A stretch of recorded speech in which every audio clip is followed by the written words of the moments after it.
रहमतेर नबी दो जहानेर नबी नबी मुहम्मदुर रसूलुल्लाह सल्लल्लाहु अलैहि वसल्लम के अल्लाह दायित्व दिएছেন হে নবী আপনার কাজ হলো এক নাম্বার কি সবাই মিলে একটু আওয়াজ করে বলবেন কি কোরআনের তেলাওয়াত সূরা আনকাবুতের 45 নম্বর আয়াতে আল্লাহ আরো স্পষ্ট করে নবীকে বলেছেন أتل ما أوحي إليك من الكتاب وأقم الصلاة إن الصلاة تنهى عن الفحشاء والمنكر ولذكر الله أكبر والله يعلم ما تصنعون নবী ওহীর মাধ্যমে আপনার উপরে যেই কিতাবটি নাজিল করা হয় আপনি এই কিতাব তিলাওয়াত করেন জবাব দিন ওহীর মাধ্যমে আমার আপনার নবীর উপরে কোন কিতাব নাজিল হয়েছিল জোরে বলেন কোন কিতাব আল্লাহ নবী কোরআনের তিলাওয়াত করেছেন ও মুসলমান নবীর কোরআনের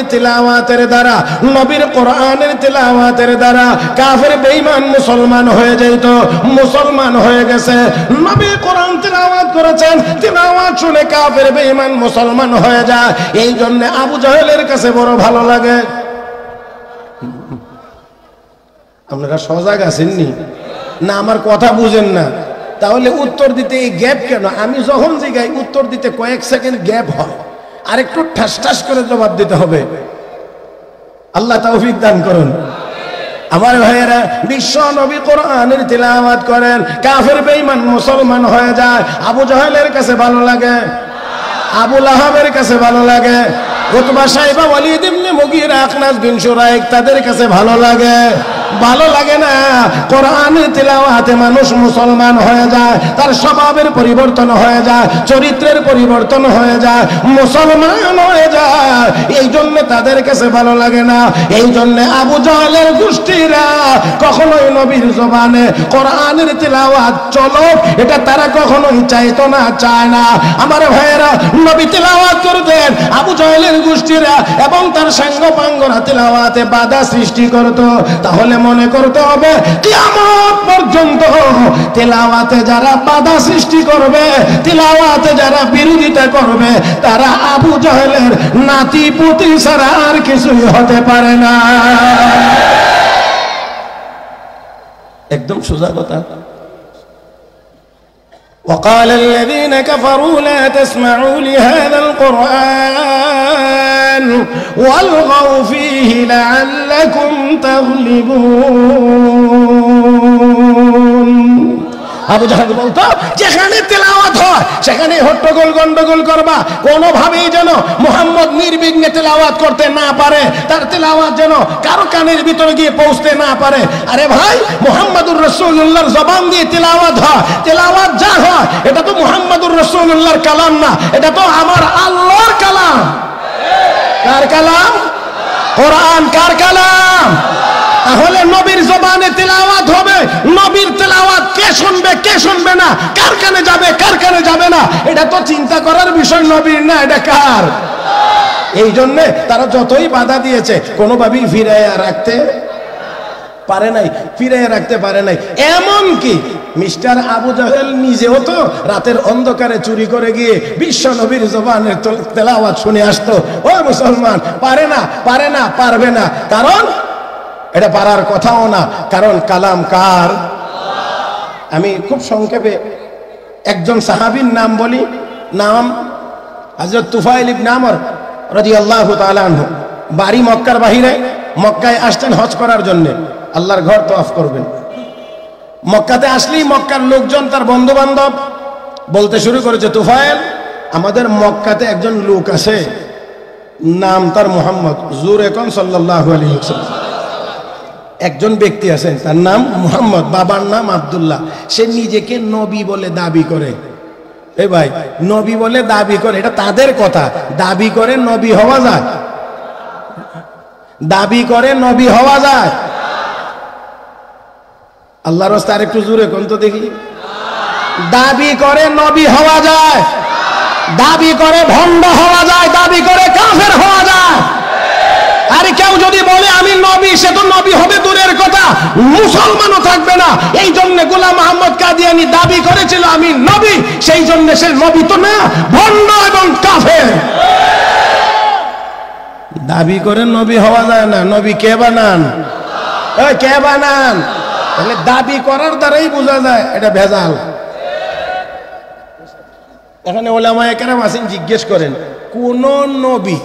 কোন নবী তার নিজের হাতে কোনো কিতাব লিখে যান নাই, কিন্তু মিস্টার গোলাম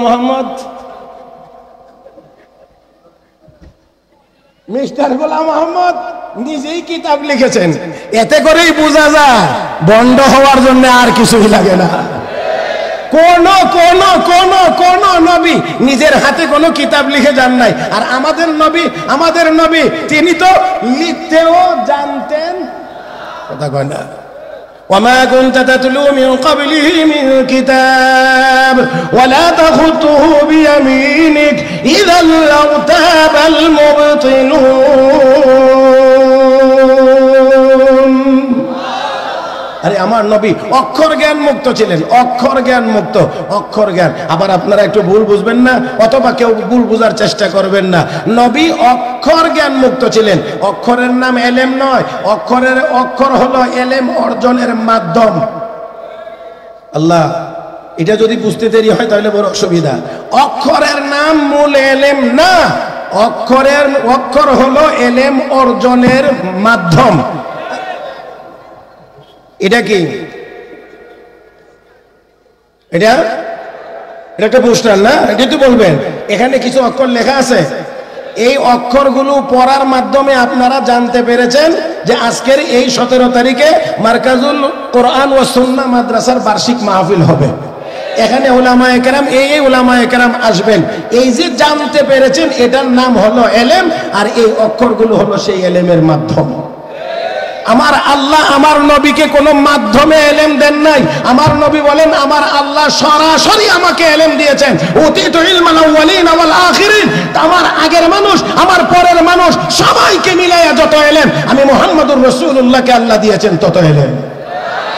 কিন্তু আল্লাহ কোনো মাধ্যম ব্যবহার করেন নাই। আমার ভাইয়েরা, এখানে কোনো অক্ষর টক্ষর নেই। যাই হোক, আসুন বলছিলাম দাবি করে নবী হওয়া যায় না। নবী কে বানান? মক্কার কাফের বেঈমানরা বলে তুফাইল। আমাদের মক্কায় একজন ব্যক্তি নিজেকে নবী বলে দাবি করে, নাম তার মুহাম্মদ, বাবার নাম আব্দুল্লাহ। সে এক আল্লাহর দাওয়াত দেয়, একত্ববাদের দাওয়াত দেয়। তার উপরে নাজিল হয় একটা কিতাব, বলে এটার নাম কোরআন, তিলাওয়াত করে শোনায়। যেই কিতাবের তিলাওয়াত শুনে আমাদের সমাজের অনেক মানুষ বিধর্মী হয়ে যাইতেছে। বুঝছেন নি আপনারা? বিধর্মী হয়ে যাচ্ছে, তার মানেটা কি? কালেমা পড়ে মুসলমান হয়ে গেলে তারা বলতো বিধর্মী হয়ে গেছে, তারা খুব ধার্মিক। বুঝেন নাই? তারা খুব ধার্মিক। আরে কেন যে আপনারা আমার সাথে কথা বলেন না, রাগই করছেন কিনা জানি না। আমার ভাইয়েরা, আজকে মুসলমানদের নামের সাথে অনেকেই সন্ত্রাসী লাগায়া দেয়। হ্যাঁ, ইসরায়েলরে দেখে না? ইসরায়েলের এই বর্বরদেরকে সন্ত্রাসী বলে না, মুসলমানদেরকে সুকৌশলে সন্ত্রাসী বানাইতে চায়। আমরা বলি পবিত্র ইসলাম ধর্মের সাথে সন্ত্রাসের কোনো ন্যূনতম সম্পর্ক নাই। প্রকৃত মুসলমান কোনোদিন সন্ত্রাসী হতে পারে না। যারা মুসলমানদেরকে সন্ত্রাসী বানাইতে চায় তারাই পৃথিবীর সর্বশ্রেষ্ঠ সন্ত্রাসী। আল্লাহ আমাদের সবাইকে বুঝার তৌফিক দান করুন। মুহতারাম হাজিরিন, তেলাওয়াত করে, তেলাওয়াত শুনে আমাদের সমাজের অনেক মানুষ বিধর্মী হয়ে যাচ্ছে। সাবধান তোফায়েল, তুমি কিন্তু তার কাছে যাইও না, তেলাওয়াত শুনিও না। দেখেন সবাই মিলে একজনকে ঠেকানোর চেষ্টা করছে, আটকাইতে চায় সে যেন নবীর কাছে না যায়, তেলাওয়াত যেন না শুনে। এই জন্য সবাই মিলে বলছে। এখন তোফায়েল সবার কথা শুনে কয় ঠিক আছে, আমি আমার বাপ দাদার ধর্ম ছেড়ে দিতে পারবো না, অতএব আমি তেলাওয়াতও শুনবো না। এবার সবাই বলতেছেন তোফায়েল তুমি তো ইচ্ছাকৃতভাবে শুনবে না, কথা ঠিক আছে, অনিচ্ছায় যদি কানে আওয়াজ চলে আসে, আচ্ছা, এখানে অনেকে বসে মাহফিলে বসে বয়ান শুনতেছেন, অনেকে এই দিক দিয়ে আসা যাওয়ার পথেও তো মাইকের আওয়াজ কানে প্রবেশ করতেছে। তো ভাইল তুমি ইচ্ছাকৃতভাবে শুনবে না, কিন্তু অনিচ্ছায় যদি তোমার কানে আওয়াজ চলে আসে তখন কি করবে? তুফাইল ইবনে আমর বলে, হ্যাঁ কথা তো অবশ্যই যৌক্তিক, এটাও ফিরাইতে হবে। এই জন্য আমি আমার কানের ভিতরে তুলা ঢুকাইলাম যাতে করে আওয়াজ অনিচ্ছায়ও আমার কানে না আসে। আমি আপনাদের কাছে জানতে চাইব, তুলার ভিতরে আওয়াজ পৌঁছানোর মতো ক্ষমতা মনে হয় আমার আল্লাহর নাই? ও মুসলমান, আমি এত দূর পর্যন্ত যাইতে চাই না। বর্তমান সময় সায়েন্স টেকনোলজির বড় চরম উন্নতির সময়, এখন অনেক বিষয় বোঝানো বড় সহজ। ও মুসলমান, মোবাইলের মাধ্যমে বাংলাদেশে বসে বসে আমেরিকার মানুষের সাথে কথা বলা যায়, দেখা যায়, দেখাও যায়, কথা বলা যায়। একটা যন্ত্রের মাধ্যমে যদি মানুষ এত দূরের মানুষকে দেখতে পারে, কথা বলতে পারে, ও ভাইরা, এই মোবাইলটা আবিষ্কার করেছে কিছু মানুষ। তারা মানুষ, তাদের মেধা এবং যোগ্যতা খরচ করে যন্ত্রটা বের করেছে, আবিষ্কার করেছে। আমি আপনাদেরকে জিজ্ঞেস করি, এই মেধা এবং যোগ্যতা মাথায় কে দিয়েছে? পাগল কি আপনারা চিনেননি? পাগল, পাগলের কি মাথা নাই?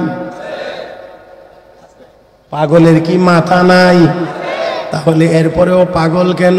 তার মানে মাথা দিয়ে যে কাজ করার কথা সেটা তার করে না, এই জন্য সে পাগল, তাকে আমরা বলি পাগল। ও মুসলমান, যেই আল্লাহ এই সুন্দর দেখতে যেই মাথাটা, এই মাথা একজনের শরীরের উপরে আছে তাকে বিজ্ঞানী বলা হয়। আবার একই মাথা আরেকজনের গাড়ির উপরে লাগানো আছে, তাকে লোকেরা পাগল বলে। তাহলে অবশ্যই অবশ্যই এই বিষয়টা কে নিয়ন্ত্রণ করেন? কার হাতে? আমার আল্লাহর দেওয়া মেধার যোগ্যতা খরচ করে যন্ত্র একটা আবিষ্কার করেছে, যার মাধ্যমে এত দূর পর্যন্ত আওয়াজ পৌঁছানো যায়। যেই আল্লাহর দেওয়া যোগ্যতা বলে যন্ত্র আবিষ্কার করে, যন্ত্রের মাধ্যমে এত দূর আওয়াজ পৌঁছানো যায়, আমার সে আল্লাহ যদি নিজে চান, নিজে যদি চান, নবীর জবানের তেলাওয়াতের আওয়াজ তার কানে পৌঁছাইবেন, আমার আল্লাহ পারবেন কি পারবেন না? তুফাইল ইবনে আমর বলেন, আমি আমার কানের ভিতরে তোলা ঢোকাইলাম। ও মুসলমান, কানের ভিতরে তোলা আর এর ভিতরে আওয়াজ পৌঁছানো, এটা কোনো জটিল এবং কঠিন বিষয় না। এর চেয়ে আরো অনেক জটিল যদি হয়, আরো যদি কঠিন হয়, সেটাও আমার আল্লাহ পারেন, কারণ মহান আল্লাহ সকল ক্ষমতার মালিক। জোরে কোন ঠিক না? إنما أمره إذا أراد شيئا أن يقول له كن فيكون।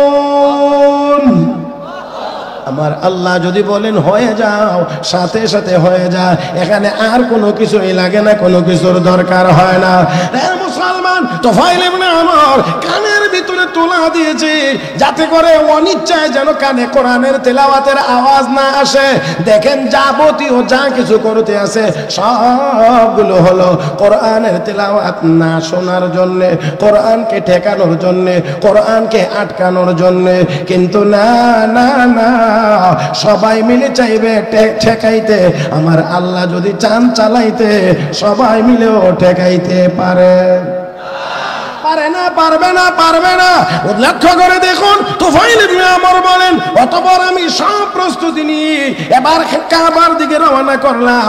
আগেই জানার চেষ্টা করলাম মুহাম্মদ কোন দিক দিয়ে আছে, কোন দিক দিয়ে আছে।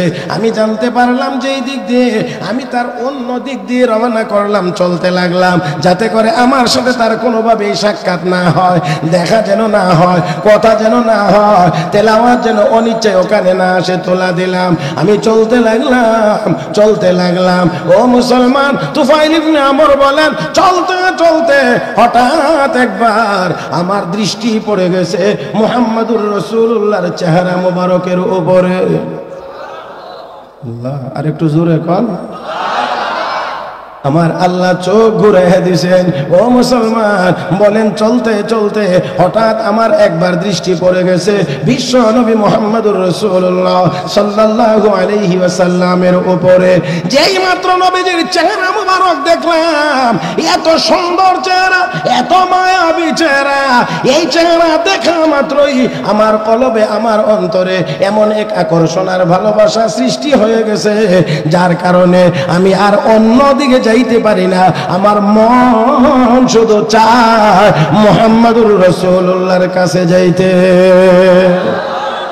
ফিরাইবেন কত, ফিরাবেন কত, ফিরিয়ে রাখতে পারবে না। আমার ভাইয়েরা, বিশ্ব নবীর কাছে যাইতে দিবে না। আমার আল্লাহ কয়, দেখ আমি তোরে কেমনে পৌঁছায়া দেই। আরে দেখ কেমনে পৌঁছায়া দেই। মক্কার কাফেররা তো চিন্তা করেছিল যে যদি পাগল বলা যায় পাগল, তাহলে মানুষ পাগলের কাছে যাবে না। এই জন্য রাস্তার সব পয়েন্টে পয়েন্টে লোক নিয়োগ দিয়ে আমাদের মক্কা একটা পাগল আছে, আমাদের মক্কা একটা পাগল আছে, আমাদের মক্কা একটা পাগল আছে, সাবধান তোমরা কিন্তু তার কাছে যাও না, মস্ত বড় পাগল। এখন এই আওয়াজ সবার কানে দেওয়া হয়েছে। এখন সবাই একজন আরেকজন রেখো, আরে বাবা রে বাবা, এটা কত বড় পাগল রে। এইভাবে লোক নিয়োগ দিয়ে খালি পাগলের সংবাদ জানানো হয়। এটা তো সাধারণ কোনো পাগল না, এটা ইন্টারন্যাশনাল কোনো পাগল হবে। এত বড় পাগলটা রে অন্তত দূর থেকে হইলেও এক নজর দেখে যাওয়া দরকার। আমার আল্লাহ কয়, পাগল বলে আমার বন্ধুর কাছ থেকে দূরে সরাইবে, আমি পাগলের আকর্ষণ দিয়ে আমার বন্ধুর কাছে পৌঁছায় দেবো। কথা ঠিক না? হ্যাঁ, আল্লাহ পারেননি না পারেন না? এবার দেখেন, তিনি বলেন যখন নবীর উপরে নজর পড়েছে, পড়া মাত্রই আমার মনের ভিতরে এমন এক আগ্রহ সৃষ্টি হয়েছে, এমন এক আকর্ষণ সৃষ্টি হয়েছে যে এখন আর নবীর কাছে না গিয়ে আমি আর থাকতে পারলাম না। এবার সোজা নবীর কাছে চলে গেলাম। বিশ্ব নবী রাহমাতুল লিল আলামিন তখন কোরআনের তেলাওয়াত করতেছিলেন। আর একটু জোরে কর, কোরআনের তেলাওয়াতের আওয়াজ আমার আল্লাহ আমার কানের ভিতরে পৌঁছায়া দিয়েছেন। আমি শুনতে লাগলাম, এত মজার তেলাওয়াত জীবনে কোনোদিন শুনি নাই। আল্লাহু আকবার বল। এত মজার তেলাওয়াত জীবনে কোনোদিন শুনি নাই, শোনার কথাও না। এমন মজার তেলাওয়াত তো আর কোনো কিতাবের ভিতরে।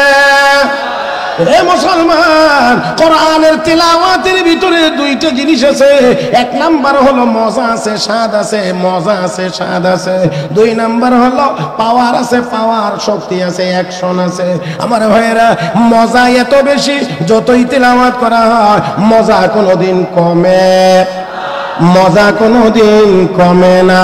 আমার ভাইয়েরা, আমার বন্ধুরা, তুমি আর অনলাইনে যত জিনিস যত আকর্ষণীয় হোক না কেন, যেমন গান যতই আকর্ষণীয় হোক, একবার শুনলে ভালো লাগে, দুইবার শুনলে ভালো লাগে, তৃতীয়বার শুনলে কম ভালো লাগে, চতুর্থবার হইলে কয় এটা পুরান হয়ে গেছে, পরিবর্তন করে বল, এটা আর ভালো লাগে না। কিন্তু কোরআনের সূরা ফাতিহা হাজার হাজার বার তেলাওয়াত হয়ে যাওয়ার পরেও আজও পর্যন্ত কেউ বদলানোর কোনো কথা বলে না। আজ পর্যন্ত কেউ বলছেন? হ্যাঁ, তারাবির নামাজের ইমাম সাহেবরা বলছেন যে হুজুর এটা তো প্রত্যেক রাকাতেই পড়েন, এবার বাদ দেন। হ্যাঁ, তাহলে এই পর্যন্ত কেউ বলতে পারবেন যে না, এই সূরাটার তেলাওয়াত শুনতে শুনতে এখন আর ভালো লাগে না? কোন ইমাম যদি দ্বিতীয় রাকাতে দাঁড়ায়া সূরা ফাতিহা না পড়েই যদি অন্য সূরা পড়া শুরু করে, পিছন দিক দিয়ে আপনারা কি করবেন? আমি বুঝাইতে পারছি না মনে হয়। আপনারা কি করবেন? তারে চলতে দিবেন না পিছন দিক দিয়ে লুকমা দিবেন? আলহামদুলিল্লাহি রাব্বিল আলামিন। আর আমাদের দেশে যারা না বুঝে, আর কি বুঝে না, এমনরা তো না পারলে কাশি হইল দেয়।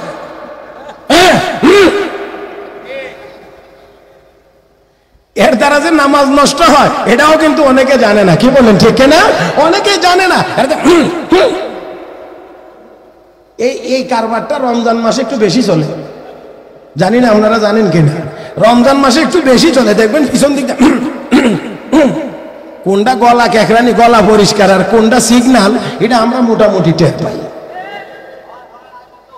তবে ওলামায়ে কেরাম আছে, জিজ্ঞেস করে জেনে নেবেন যে অত্তানাহনু বিলা উযরিন, অনর্থক গলা কেকরান দেওয়া নামাজ ভঙ্গের এক কারণ। কাজেই দয়া করে এই সিগন্যাল দিবেন না, দিলে নামাজ নামাজ নামাজ আল্লাহ আমাদের সবাইকে সহি শুদ্ধ নামাজ আদায় করার তৌফিক দান করুন। আরো জোরে কান। কোরআনের তেলাওয়াতের ভিতরে স্বাদ আছে, মজা মজা মজা মজা, যত তেলাওয়াত তত মজা, যত তেলাওয়াত তত মজা। আল্লাহু আকবার, আল্লাহু আকবার। আমাদের দেশে অনেক কারি সাহেব আছে, অনেক হাফেজ আছে, যাদের তেলাওয়াত শুনলে শুনতেই মনে চায়, শুনতেই মনে চায়, শুনতেই মনে চায়। আলহামদুলিল্লাহ, সুম্মা আলহামদুলিল্লাহ। আর আমি তো আমার দেশ নিয়ে গর্ব করি। এই দেশে হাজার হাজার হাজার হাফেজে কোরআন, হাফেজে কোরআন। শুধু তা না, আজকে যদি সারা পৃথিবীতে বাছাই করা হয় যে 3 জন শ্রেষ্ঠ হাফেজ বাছাই করা হোক, তাহলে আমার বাংলাদেশেরও একজন আছে। হ্যাঁ, সারা পৃথিবীতে যদি বলা হয় যে 3 জন শ্রেষ্ঠ হাফেজ বাছাই করো, তাহলে আমার বাংলাদেশেরও একজন আছে, একজন আছে, একজন আছে। আলহামদুলিল্লাহ বলেন, আলহামদুলিল্লাহ। মুহতারাম হাজিরিন, কোরআনের তেলাওয়াতের ভিতরে স্বাদ আছে, মজা আছে। এই জন্য করোনাকালীন সময়ে, যেই সময় স্কুল কলেজ ইউনিভার্সিটি সবগুলো বন্ধ ছিল, ওই সময় আমাদের উলামায়ে কেরাম বড় প্রচেষ্টা করে মাননীয় শিক্ষামন্ত্রী, প্রধানমন্ত্রীর অনুমতি সাপেক্ষে করোনাকালীন সময়েও মাদ্রাসাগুলো চালু রেখেছে কোরআন পড়বার জন্য, কোরআন পড়াইবার জন্য। বেতন টেতন নাই, কিন্তু তারপরেও কোরআন না পড়াইলে ভালো লাগে না, না পড়লে ভালো লাগে না। আরে মুসলমান, মুসলমানের সন্তান তো ওইটাই বলে যে আল্লাহর কালাম, কোরআনের তেলাওয়াত তার জবানে থাকবে, সিনার ভিতরে থাকবে কোরআন, জবানে থাকবে তার তেলাওয়াত। আজকে সেই জায়গা দখল করে নিয়েছে গান বাজনা, যার কারণে মুসলমানের সন্তান হওয়ার পরেও সিনার ভিতরে কোরআন না থাকার কারণে, জবানে তার তেলাওয়াত না থাকার কারণে আজকে লক্ষ্য করলে দেখা যাবে যে মুসলমানের দেশে কল্পনা করা যায় না এমন আশঙ্কাজনক হারে, এমন আশঙ্কাজনক ভাবে মাদকের সয়লাব হয়ে যাচ্ছে।